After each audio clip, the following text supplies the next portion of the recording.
This is Bishop John Quinn. I'm the National Episcopal Advisor for the National Council of the United States Society of St. Vincent de Paul, and I greet you with great love.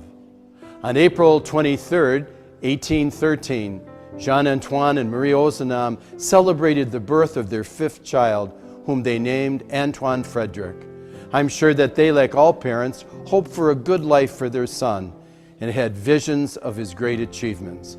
Little did they know on that day in April what a remarkable person they had brought into this world.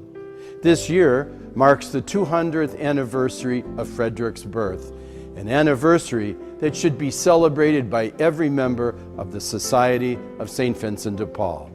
You might ask why this event is so significant. Certainly we might celebrate it because of his role in forming the Society of St. Vincent de Paul. But Frederick Ozanam was more than the principal founder and primary inspiration of our organization. He was one of the most important thinkers whose ideas contributed to the great gift of Catholic social thought in our church today. He was one of the first influential Catholic champions of democracy, encouraging the church, and indeed all Christians, to embrace the participation of the common people in the decisions that affected their lives. He was a leader in the movement for greater participation of the laity in the apostolates of the church. We celebrate his birth because his legacy is both enduring and valuable. It is that legacy we wish to remember, honor, and foster in this anniversary year. God bless you.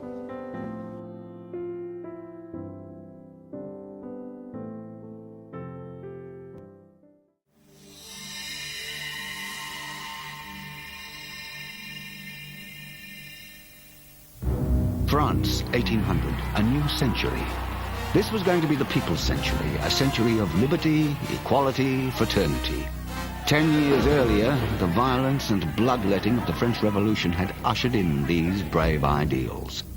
The ideals and the Republic were soon to crumble.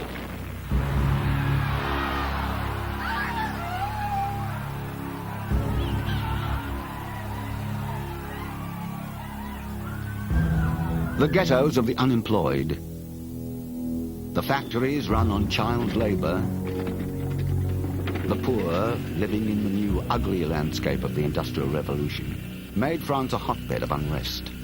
The new society wasn't delivering a better world fast enough. By 1815, the old way seemed to many the best way. The Congress of Vienna restored the former political order. The ruling class were back in charge. A young couple, married as the new century began, lived amid these upheavals. Jean-Antoine, a doctor, and his wife Marie made a formidable team.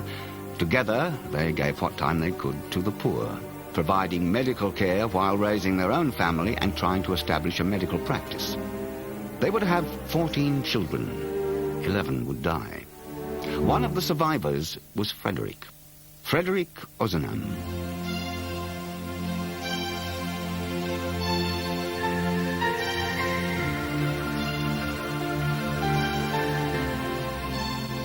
If there's one word that sums up Frederick Ozanam, it's hope. Frederick believed there was a better way, a more just way, a more compassionate way. He never lost that hope, and he believed he could make a difference. Frederick was a Christian, a Catholic, living in a rural kingdom fast becoming an industrial power. It was a whole new world. And no one really knew what an industrial power was, what it should look like, be like, how it should operate. Whatever shape this new world was to take, Frederick believed, even as a youth, that his faith, his Christianity, could help the new world become a just world.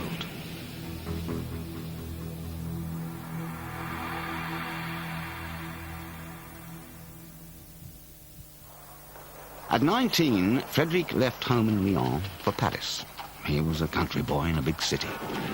And the big city was still recovering from the 1830 revolution 2 years earlier. Louis-Philippe, the new king, was already under great pressure. Disease, overcrowding, and poor wages remained unchecked. There was another push for a republic. Anti-clerical feeling was strong in Paris, especially at the university where the new sciences were dominating thinking. It was here at the Sorbonne that Frederick was to study law as his father had wished. Many at the university viewed Christianity as the enemy of social progress, where priests and bishops were no more than partners of the hated ruling class. For Frederick, it was a big adjustment. Off campus, he was living in a boarding house. While some students reveled in their new freedom, Frederick felt isolated. The scientist André Ampère agreed to take Frederick into his family home as a boarder. Ampère, a brilliant academic, was breaking new ground in the study of electricity. He saw the same brilliance in Frederick. For Ampère, there was no conflict between Christianity and progress. His gentle influence helped Frederick immensely. They were to stay friends for life. But Frederick, at 19 years of age, wanted more than gentle influence. With several friends, he began a debating group at the house of a local newspaper proprietor, Joseph Bailly. The group, or conference, met each week. The idea was to argue that social reform and Christianity could travel hand in hand. It was a brave move, considering the times. They wanted to highlight history's debt to Christianity. By sheer force of argument, they would convert the masses. What seemed like a good idea at the time failed dismally. It attracted little attention and in the end alienated more students than it won. Nevertheless, this small group became close friends, none of them realizing the chain of events about to unfold and the impact those events would have.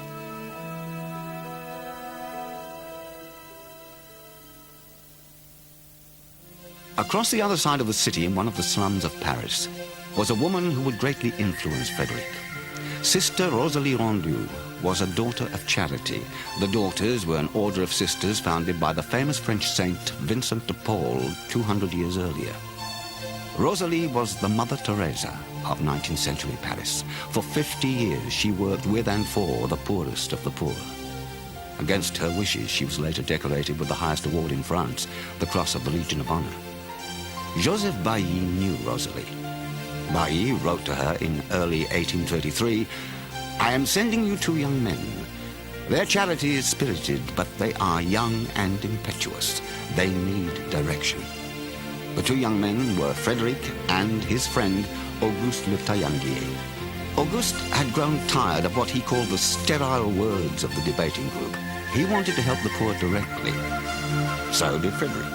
And at the grand age of 20, he and Auguste and 5 others formed the first Conference of Charity, later known in France and around the world as the Society of St. Vincent de Paul. Rosalie gave Frederick and Auguste the names of 3 families. She suggested their group adopt each family and offer what assistance they could. Her advice was simple: be kind and love, for love is the first gift to the poor. They will appreciate your kindness and your love more than all else you can bring them. Up till then, Frederick and Auguste's only experience with the poor was to leave firewood with the first cold man they could find. Frederick later recalled how nervous they were climbing the stairs to the man's garret. They dropped the wood and left as fast as they could. It seemed now to Frederick that Sister Rosalie had much to teach them. The members of this first conference were 23 years of age or younger. Bailly was the exception. At 40, he was the father figure. With his business skills and maturity, he was promptly voted president. The group knew they had a lot of growing to do, emotionally and spiritually. Each week they would meet, pray, discuss their work, and arguments aside, encourage one another. Support would often come from the poor themselves. As Sister Rosalie had told them, when you meet the poor, you meet Christ. As the poor became part of their lives, so too did prayer. For Frederick, the gospel that challenged him to treat others as he would like to be treated was now taking on a whole new meaning.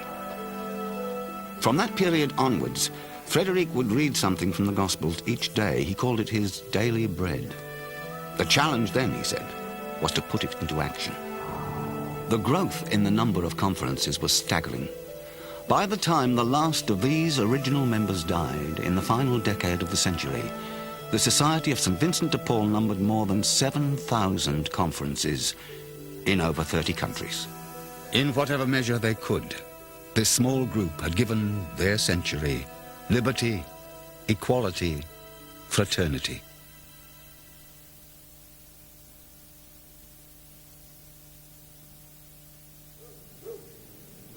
Frederick had a lot on his mind. On the one hand, he wanted the conferences of charity to help those in need directly. On the other, he wanted the work of the society to alert the wider public, especially the middle classes, to the needs of the poor. Maybe then, he thought, the people of France could begin to eliminate the causes of poverty. He was strongly supported by the Archbishop of Paris, Denis Affre. In turn, many young priests became enthusiastic about Frederick's ideas, and his ideas were plentiful. In 1838, Frederick, now 25, and the youngest lecturer at the University of Lyon, denounced the new economic liberalism. He condemned an economy where the working poor created wealth the poor themselves would never enjoy. He said charity was not enough to solve these problems. There must be justice between employers and workers. He called for a regulated labor market with state controls and organized workers. For France and for the times, these were radical ideas. While revolution was brewing yet again, Frederick was going through his own personal revolution. He had fallen in love. It was 1841.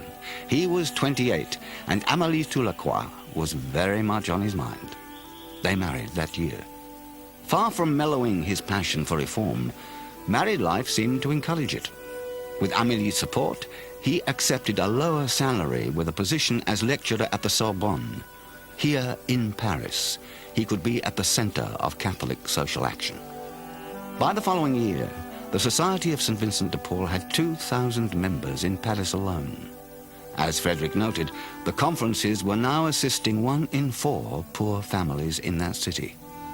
While membership grew, so too did the pressures within France and the whole of Europe. During this time, Frederick was one of the most prominent Catholic voices calling for social reform. In 1848, revolution swept through France. A new democratic republic was proclaimed. Frederick could not remain silent. Seizing the moment, he and Abbé Maret, a professor of theology, published The New Era, a newspaper supporting the fragile republic. In the turmoil, it became widely read. People either praised it or condemned it. It called for legislation to protect children, a pension for workers who were sick or old, reduced working hours, a graduated income tax instead of indirect taxes, partnership and profit sharing, and compulsory arbitration in industrial disputes. For the ruling class, which was soon to suppress the revolution violently, such reforms were simply unimaginable. Those like Frederick who chose to speak out were placing themselves and those close to them in danger. Just how dangerous the situation was would soon become tragically clear. In June, at the height of the fighting and at Frederick's urging, Archbishop Affre, patron of the new era, went to the barricades. While negotiating peace between the insurgents and the army, Affre, one of the few men both sides respected, was hit by a stray bullet. 3 days later, the wounded Archbishop, Frederick's strongest and most vocal supporter, was dead. It was news throughout Europe. Frederick was devastated. The army went on to crush the workers. A conservative wave swept through France. Liberty, equality, fraternity was now a forbidden catch cry.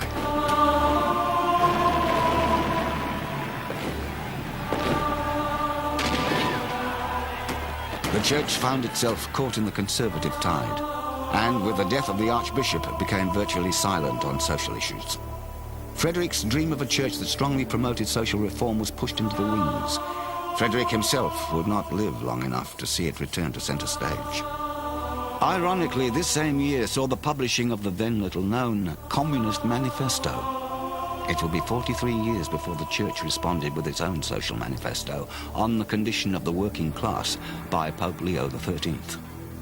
Despite the tragedy, Frederick remained outspoken, urging concerned Catholics to work through the Society of St. Vincent de Paul to stand by the poor in every possible way and to be with them in their suffering.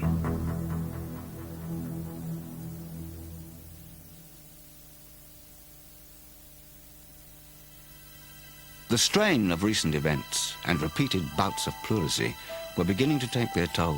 Frédéric's health was declining rapidly. Despite Amélie's care and encouragement, Frédéric, now only 35, was bedridden for months at a time. He had 5 years to live. Seeking a remedy, he and Amélie decided to travel to warmer climates with their only child, Marie. For Frédéric, there was no time like the present, and travel presented new opportunities. He began nurturing conferences throughout France, Italy, and beyond. By his 39th birthday, just 19 years since the first conference met, the Society had grown to more than 40,000 members across Europe and the Americas. At every opportunity, he combined his skills, scholar, journalist, and political activist, to advance the rights of the working class and the poor. He remained one of the strongest voices for social reform in the French church. Those governing France were by now inward-looking and tired of reform. Frédéric spoke passionately for change. They were listening. In 1853, halfway through the century he so much wanted to change, Frédéric died. Many of his friends, his wife Amélie and his young daughter Marie, were by his side. He was 40. In his final days, Frédéric asked, "Why should I fear the God I love so much?" Fear never ruled Frédéric Ozanam's life. When he felt he should act, he acted. When he felt he should speak out for the poor, or for his faith, or for a more just society, he refused to remain silent. He inspired his friends to see the challenge before them and to act. It was their time, their century, their chance to share liberty, equality, fraternity. Today, the Society of St. Vincent de Paul has spread to some 130 countries. Through its 900,000 members, the work and inspiration of Frédéric and his friends continues. So too does the change.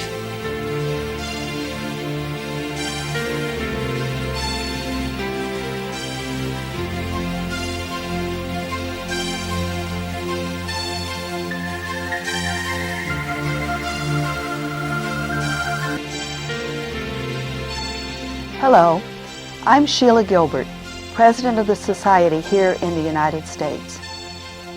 This video, produced by the Council of Australia a few years ago, gives us new insights into what was most important to Frédéric, into the reasons he gave his life to the poor through the Society. This 200th anniversary of Frédéric's birth is an opportunity and a call for us to return to the roots of our founder. This video shows us that Frédéric had two passions and two dreams for the Society: in charity to provide direct aid to those in need, and for the sake of justice to change the systems and conditions, the root causes that keep people in poverty.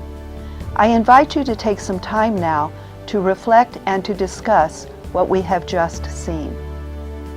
What struck you most as you watched this video?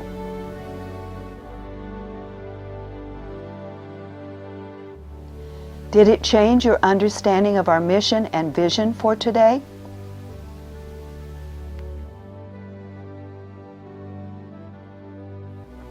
Why do you think Frédéric was so passionate about both direct aid and social justice?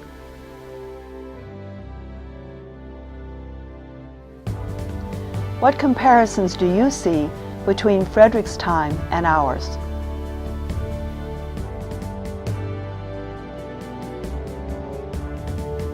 What should be the work of the Society today?